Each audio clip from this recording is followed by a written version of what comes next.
Hey y'all, Scott Horton here. After the show, you should check out one of my sponsors, wallstreetwindow.com.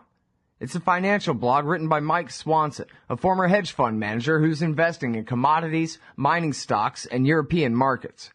Mike's site, wallstreetwindow.com, is unique in that he shows people what he's really investing in, updating you when he buys or sells in his main account.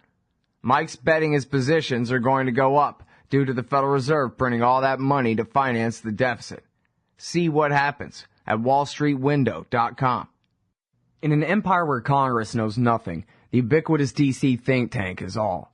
And the Israel lobby and their neocon allies must own a dozen. Well, Americans have a lobby in Washington, too. It's called the Council for the National Interest at councilforthenationalinterest.org. They advocate for us on Capitol Hill. Join CNI to demand an end to the U.S.-sponsored occupation of the Palestinians and an end to our government's destructive empire in the Middle East. That's the Council for the National Interest at councilforthenationalinterest.org. Hey ladies, Scott Horton here. If you would like truly youthful, healthy, and healthy-looking skin, there is one very special company you need to visit, Dagny & Lane at dagnyandlane.com. Dagny & Lane has revolutionized the industry with a full line of products made from organic and all-natural ingredients that penetrate deeply with nutrient-rich ionic minerals and antioxidants for healthy and beautiful skin. That's Dagny & Lane at dagnyandlane.com. And for a limited time, add promo code SCOTT15 at checkout for a 15% discount. Hey folks, Scott Horton here for Veterans for Peace at veteransforpeace.org. I'm not a vet, but if you are, I'd like to ask you to consider joining Veterans for Peace. As you know, in matters of foreign wars, a veteran's voice is given much more weight. Well, Veterans for Peace is making veterans' voices heard in ways and places where they can really make a difference. There are more than 175 chapters of Veterans for Peace in all 50 states, working hard to eliminate nuclear weapons, seek justice for veterans and victims of war, and abolish war as an instrument of American national policy. It's the Peace Vets versus the Chicken Hawks. Join up the good fight at veteransforpeace.org. All right, y'all, welcome back to the show. I'm Scott Horton. My website is scotthorton.org. Keep all my interview archives there. More than 2,500 of them now going back to 2003. Our first guest on the show today is James North, a reporter for The Nation. And he's got this one from November 21st, the November 21st issue, I guess, Washington's role in the renewed violence in D.R. Congo, Democratic Republic of Congo. And then this one is from July, Economic Crimes in Congo. Welcome to the show, James. How are you doing? Good, thank you. Delighted to be here. Well, I'm very happy to have you here, and I got to start this interview off with a confession. I've been the host of Anti-War Radio since 2007, and I've done radio pretty much exclusively on foreign policy issues since 2003, and I don't think I've done a single interview on the subject of the Congo. It's come up as a side issue from time to time here and there, but it just ain't right, and so I hope at least this will be my chance to at least get on the record in a place accessible to my audience, at least, some background on this extremely important issue. And I measure important by the dead bodies. So this is as important as any other issue on the face of the earth, really. So I'm sorry Scott, you're not alone galaxy in for my negligence. No, you're not alone in. The Congo story has gotten astonishingly little coverage from the mainstream press, and of course the alternative press often bases, if people aren't even aware of the basic geography or outlines of a conflict, it's very difficult to get into it, certainly briefly. Right, yeah, I haven't known who to talk to, and then I never really did the work to find out exactly who to talk to. I'll tell you this, when I spoke last week with Alan Boswell from McClatchy Newspapers, I just asked him very briefly at the end of the interview, why is Congo in the news now at all? And he said, well, there was a community of white people near a resort near a lake somewhere or something who were threatened, or a couple of them were killed or something. So now all of a sudden, after 5 million people have died, now this is worthy of a headline in the Telegraph or the Post, you know? Well, that 5 million death toll is not a wild guess either. That's based on some serious surveys by groups like the International Rescue Committee. Basically, since 1998. When war flared up again in the Congo, the estimates are that 5 million people have died there. What that means is that the International Rescue Committee went in and they did house-to-house surveys. they tended to ask the mothers, who in this house died over the last year or two? How many children did you lose? Did you lose a grandparent? Did you lose a great aunt? And then they formed a kind of grid and used, modern epidemiological methods to come up with that 5 million figure. It's not 100% precise, but it's a close enough estimate so that, in my article in The Nation, I call it one of the greatest humanitarian crises since the end of World War II. Mm-hmm. Well, now, on that particular issue there, is this the same as the excess deaths as measured in Iraq, where they say this is how many people have died, not just directly in violence, the American battles with Americans or in the Civil War or something like that, but also everybody who died just from deprivation, from bad drinking water during the same time, who wouldn't have died, right? Comparing the rates of death from before and after. That's an excellent observation, Scott. That's exactly what it is. Fewer than 4% of these 5 million people died as a direct. They were killed by bullets or viciously murdered or whatever. The majority of them are people who died. The Congo is already the poorest country on earth. 70% of the people who live there are malnourished. So when you have a war starting, fighting starting, this latest upsurge in fighting generated another 500,000 refugees. So there were brief film. There was a brief film on television of some of these refugees. But what we need to keep in mind as we see them is that some of these people are going to die as a consequence of this. They're going to die of hunger. They're going to die. Médecins Sans Frontières has reported that cholera started up in the region, and it's very hard to fight the cholera epidemic when people are fleeing and under these kind of conditions. So listen, I live in New York City. If there were 500,000 refugees here, we would have excess deaths. But certainly in a country as poor as the Congo, that basically seems to be what's happening. Mm-hmm. Okay, now, so I think if anybody knows anything about this, they know about Muhammad Ali and the big boxing match in Zaire, right? I mean, nobody knows anything about the Congo in America, but the guy in the funny hat from then, Mobutu Sese Seko, the American sock puppet fascist dictator, he died in 1997, right? Right. And then backtrack a little bit. In 1994, there was the big genocide in Rwanda, right, where eventually the victims came out on top with foreign help, I guess, and chased the perpetrators into the Congo. And so you have whoever succeeded Mobutu in power, Kabila, I guess is his name, and his son fighting against the Tutsis who were chasing the Hutus. Is that right?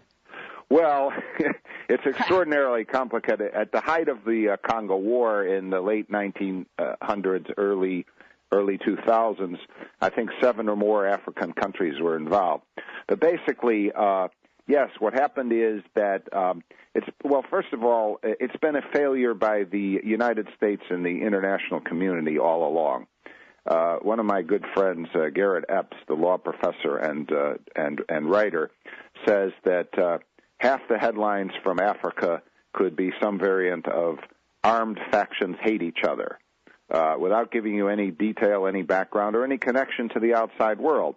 What basically has happened in this part of the world is that the outside world has interfered in various ways, and while, in other words, it's not purely an African crisis. Right. Well, what happens is, that the only kind of intervention that any American can imagine taking place by the American government would be going there to help those people. And so if there's anything that's happening that's not helping them, then they're completely blind to it. And they just walk around talking about how long before we finally help the poor people in Darfur or whatever, and ignore our helping bad guys perpetrate massacres in Congo. Well, exactly. What's happened in Congo is that 3 American administrations in a row have been mesmerized by the Rwandan president, Paul Kagame. Kagame is, as you pointed out, when the genocide was over in 1994, he and the people around him were the people who came to power. And they had a serious problem in 1994, 1995, 1996. There were large refugee camps in eastern Congo, which included genuine refugees and which also included perpetrators of genocide who were hiding there, unpoliced by the international community, which was actually managing these refugee camps. And these people were staging attacks back into Rwanda. So the Rwandan government and Kagame had every reason to be concerned. What then happened was, this is extraordinarily complicated. You almost need a scorecard to be able to follow all this. But what then happened was that the Congolese government started to collapse, and Rwanda and Uganda invaded at the same time, which led to a change of government in Congo. Now, it would have been justified if they had confined their attacks to these former killers who were in these refugee camps. What eventually happened was they chased all kinds of Rwandan refugees all across Congo, almost to the other side. It's extraordinary. These people, in some cases, walked hundreds of miles to try and escape. And there were more clashes and more killings, but the United States and the West, partly out of a feeling of guilt, basically didn't allow coverage of this to come out and continued to support Kagame. Now, what happens today is that Rwanda today, I was there 2 years ago. I was in Congo 6 months ago, but I was in Rwanda 2 years ago. And in many ways, it's very impressive, the reconstruction that's taken place since the 1994 genocide, which is, less than 20 years ago. The government runs efficiently. The streets are clean.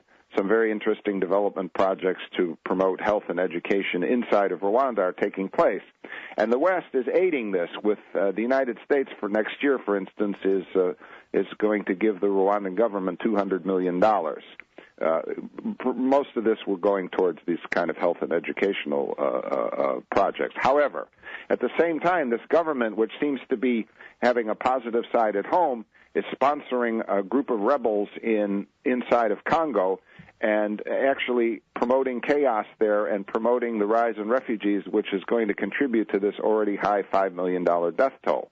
5 million people, death toll. So you're saying the Rwandan army has left. The Rwandan army isn't still chasing their enemies there. No, but this group of so-called rebels, the latest news is that a large city right in the east of Congo was captured by a group of rebels who purport to be Congolese. However, I just printed out this morning a report, a United Nations panel of experts. I printed out a report from the Radio France International website, which points out that the so-called rebels, let's see, I'll translate for you from the French. The Rwandan government created this M23 rebel force, and it continues to equip, train, advise, reinforce, and command this so-called rebellion.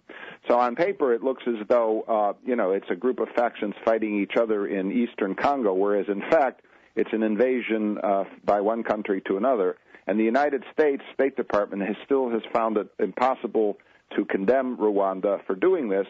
And at the same time, 40% of the Rwandan government budget comes from foreign aid, including this $200 million from the U.S. That would seem to give the United States leverage over Rwanda and to encourage them to continue to stop promoting violence in eastern Congo, which is adding to this already enormous death toll. Mm-hmm. All right, now, so I guess what it all comes down to, really, as far as the Western powers intervening like this, is they're backing up the American-based multinational corporations who are doing all the mining there, right? Except it's confusing to me that... That's actually not true for eastern Congo. You're quite right. The region I visited for the article I did 6 months ago was the southeast, the Katanga area. Oh, I see. So that makes more sense to me. I was going to say, because it's Freeport-McMoran, they have a nice relationship with the so-called central government there, not with the rebels. They do. But they're not in the direct area that's affected by this latest violence. I mean, what's basically happened is that, as you pointed out, Mobutu, who was the long-standing dictator in Congo, we should point out, too, you did mention it, but Mobutu Sese Seko, who's the guy who sponsored the Rumble in the Jumble back in that boxing match back in 1974, he was supported enthusiastically by the United States, by the West, Belgium, the former colonial power. Citibank gave him loans, and the International Monetary Fund continued to, basically he destroyed the country financially and economically. And then Congolese people are quite angry when it's said to them, well, why is your country in such a terrible disaster?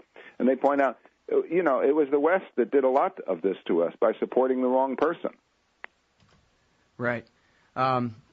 Yeah, first they supported Lumumba, then they killed him and supported Mobutu instead, and then he just raped the whole place. That's all Mobutu did was steal the whole time that he was in power, right? Yes, and an important thing to point out there, too, is that if you steal just a few $1 million, that, in the international financial system, that can be hidden. But if you steal, one estimate was $5 billion. At the very time when the Congo owed $5 billion to outside creditors, Mobutu's personal wealth was estimated at $5 billion. That's not million, that's billion, $5 billion. And you cannot hide that amount of money in an international financial system without, influential bankers and government officials at least being aware of it. So, there's a slow movement afoot, which hopefully will gain strength, which wants to make this kind of economic looting a crime. And just as there's the International Criminal Court in The Hague, a lot of us would like to see, this is not going to happen overnight, but a lot of us would like to see an international economics crimes court set up someplace. These large bankers and these crooked politicians in the third world, a fine of a few $1 million is just a slap on the wrist to them. It's like a parking ticket for the rest of us. But if you start to talk about extraditing them for as they did certain Nazi businessmen after the end of World War II, if you talk about extraditing them, putting them on trial, and possibly imprisoning them, then I think we may start to see the international financial system cleaned up a little bit. Yeah, well, except the only problem with that is you got to rely on, at the end of the day, really, the U.S. and the U.K. to make it happen, right? It's only the most powerful who can enforce these things against the less powerful. Precisely, and you have to rely on citizens in our countries to, American citizens, American people here are extraordinarily generous when it comes to being, the earthquake in Haiti, which is a place I also do work in and know something about.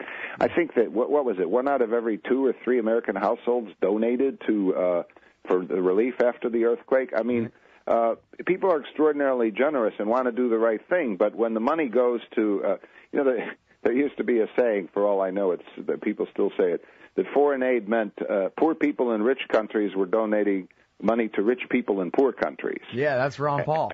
Right. Yeah. Well, exactly. Right. What we need to do is to, put controls in place with sanctions, including possible imprisonment, to stop that. Yeah, or just, sanctions on the U.S. and make them stop. Exactly. Yeah. Yes. All right, so now, what all minerals are we talking about here? Cobalt and coltan? The big minerals. What's so useful about these things? Congo has tremendous potential mineral wealth. In the southeast, it's mostly copper and cobalt. Prices have been fairly high for these because mostly, not totally, because of the Chinese economic boom has raised the world price. In the east, it's also coltan, which is used in cell phones, diamonds in the central and eastern Congo, some gold. So there's a great deal of minerals don't entirely explain the fighting, but they help to explain it. And help to fuel it. Sorry? And help to fuel it. Yes. Because what happens is that these armed bands are able to either force people to mine these minerals or tax them when they. There are 2 types of mining in Congo. There's the big mines like Freeport-McMoran and others, who are basically big industrial enterprises. And then there's what's called artisanal mining, which is the country is so poor that individual people will go out and dig down into these mining areas by themselves, or they'll get a group of them together. Sometimes they go down, 100 feet. There's a danger of cave-ins and collapse, a lot of industrial accidents. And what happens, they'll dig up almost, with pick and shovel, not modern methods. They'll dig up a certain amount of ore, they'll refine it, and then they'll sell it to middlemen and make, a couple of dollars a day that they couldn't, there's no other opportunity for them to make. So what happens is that, these bands of armed men are able to, tax these people who are actually trying to make a living for them and their families. And the key point here, though, is that the latest development is, Rwanda needs to stop interfering militarily into the Congo. If that happens, the Congo is not going to become peaceful and prosperous overnight. But this continued refugee flow that we've seen, this continued upsurge in recent violence, is at least going to stop, and gives the country a better chance to get organized, to bring the armed bands under control, and to start to bring a decent life to the people. Because one thing I can tell you from having visited Congo is there's no shortage there of decent, hardworking, intelligent people. When we read about, from a distance, when we read about upheavals, you kind of get the impression maybe that everybody's going crazy at once. But what's really happening is that there's a very relatively small bands of armed young men, and then there's everybody else, and it's the everybody else that's dying in the millions. Right. Well, and so now, tell me about the government in, I don't even know the capital of Congo. Kinshasa. Yes, exactly. So now this is, well, I got his name right earlier, but now I can't remember it anymore. Joseph This is his Kabila. son. The government is highly questionable. As you point out, I did an earlier article in The Nation in July in which I go into some depth over what's wrong with the government. They possibly stole the last election. So there's plenty of problems with the Congolese government itself. But so I'm confused, or am I confused if America backs Kabila in Kinshasa, but they also back Kagame, the president or whatever his title is there in Uganda, who supports the rebels against Kabila? Yes. No, you're not confused. It's inexplicable because what they're supporting two sides that are actually in some sense clashing. But the point is that another factor that the press, the mainstream press, has not emphasized enough. There are United Nations peacekeepers there, but they basically did nothing over the last 2 weeks as the fighting increased. There are nearly 20,000 of them in the country. They're mostly troops from India, Pakistan, and South Africa. And they're stationed there, and they're supposed to protect the civilian population. And they cost about $1.5 billion a year. Now, Congolese people have long criticized these blue helmets, as they're known, because they say they're tourists. They do nothing. They sit around, and the fighting continues around them, and they don't do anything. Now, the UN complains, and there's some justification for this, that their mandate does not allow them to get involved in what's basically a civil war. But the counter-argument to that, and the persuasive counter-argument to that, as I see it, is that their number one point of their mandate is to protect the civilian population. Right. And when this group of rebels, backed by Rwanda, launched attacks starting 6 months ago, you didn't need to be a genius to realize that it was going to create more and more refugees and add to that 5 million death toll. Therefore, what the United Nations should have done, it's got modern weapons, it's got aircraft, what it should have done was stepped in and fulfilled its mandate, which is why it's there in the first place, to protect the civilian population by preventing these groups of armed men from seizing the city and sending 500,000 people fleeing down the highways to, in some cases, to die. Yeah. By the way, a friend asked me to ask you about the UN peacekeepers and about DynCorp contractors there. And do you know about scandals about their abuse? You call them tourists, and I can't help but think that what you meant was they're sex tourists. I have no specific information about that. I do know that, let's be realistic here. When you have foreign troops, or any troops really in a country, you're going to have some sex problems of that type. So I don't have any specific evidence of that, but what I would like to see is that these troops do what they're supposed to do there. They basically stood by as the so-called rebels captured the city and contributed to an expansion of the violence. Mm-hmm. Yeah, that's really too bad. So is there anything to be done other than just trying to take hands off? Or, I mean, who could take the leadership role in trying to negotiate a solution here? Or what do you think? Well, it's a complicated problem. As I said earlier, Congo is not going to be peaceful and prosperous overnight. There is a group in Washington called Friends of the Congo. They have a website called friendsofthecongo.org, and they have suggestions as to how we in America can put pressure on our own elected officials to try and, as a bare minimum, though. This latest wave of fighting, it seems to be dying down somewhat, but as the blank check that the United States, 3 American administrations in a row have given to Rwanda has to be stopped. It simply is not, the United States cannot simply continue to fund government with $200 million a year that invades its neighbor, creates refugees, and adds to a $5 million death toll. That has to stop. And then there are further things that people can do. Another point which you made at the very beginning of the program is that the Western media has to start covering this more than they have over the past 15 or 20 years or so. There's been very, very, very little coverage. I can't imagine anywhere in the world where 5 million people would die, which would not have prompted an army of correspondents to go there and cover it. Yeah. I mean, we see a lot of coverage from Syria, for instance. But see, that's the thing. That makes me kind of worried because, of course, the coverage will always be, just like in the case of Syria, there's so much killing going on. Once America begins to intervene, that's when all the killing will stop? What? But that's what that's the line. I'm afraid they start paying attention to 10 million dead Congolese. No Congolese that I know of, and no one that I respect is calling for an American intervention in Congo and Rwanda. But in fact, as I've been saying all along here, there is already an American intervention. America is underwriting a government which just is like contributing in Syria to yeah, so it's not, the intervention is there. What we're asking is that it stop and that the United States adopt a more neutral and positive and peacemaking type of outlook here. Yeah, I guess I'm just, my premise is that if there's major media coverage of it, it won't be honest like you're reporting. It will be what Susan Rice wants us to hear about what her next grand strategy is. But yes, no, I hear you. That's an excellent point. However, I would almost say that unless it's completely biased, more coverage is better than no coverage, because it at least creates enough interest in the larger community so that programs like yours can invite people like me to speak.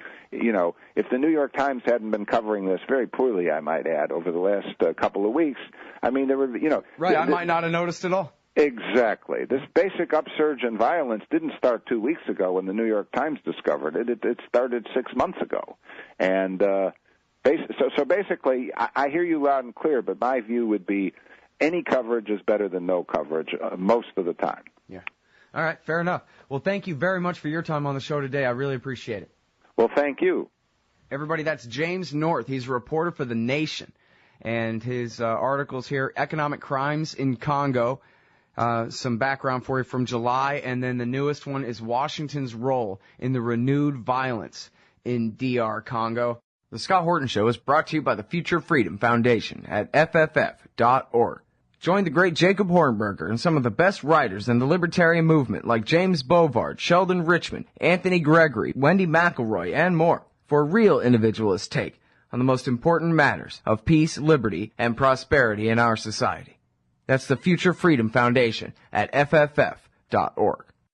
Hey y'all, Scott here. As you know, I've been laid off from antiwar.com. and I've embarked on a mission to make this show into a real business. And as you can tell, I've been doing all right at lining up some sponsors, and some great ones at that. But it isn't enough, so the perpetual fund drive rolls on. The Scott Horton Show needs donors and more advertisers if the show is to outlast my meager savings. So please, stop by scotthorton.org/donate. You can make single donations or sign up for a monthly subscription with PayPal. You don't need an account with them to do so. Or use Google Wallet, WePay.com, Give.org, and now even accepting Bitcoins. And if you own or represent a company or organization interested in sponsoring the show, please email scott@scotthorton.org so we can work it out. That's scotthorton.org/donate. And thanks. Hey everybody, Scott Horton here for LibertyStickers.com. If you're like me, then you're right all the time, surrounded by people in desperate need of correction. Well, we can't all have a radio show, but we can all get anti-government propaganda to stick on the back of our trucks. Check out LibertyStickers.com. Categories include anti-war, empire, police state, libertarian, Ron Paul, gun rights, founders quotes, and of course the stupid election. That's LibertyStickers.com. Everyone else's stickers suck.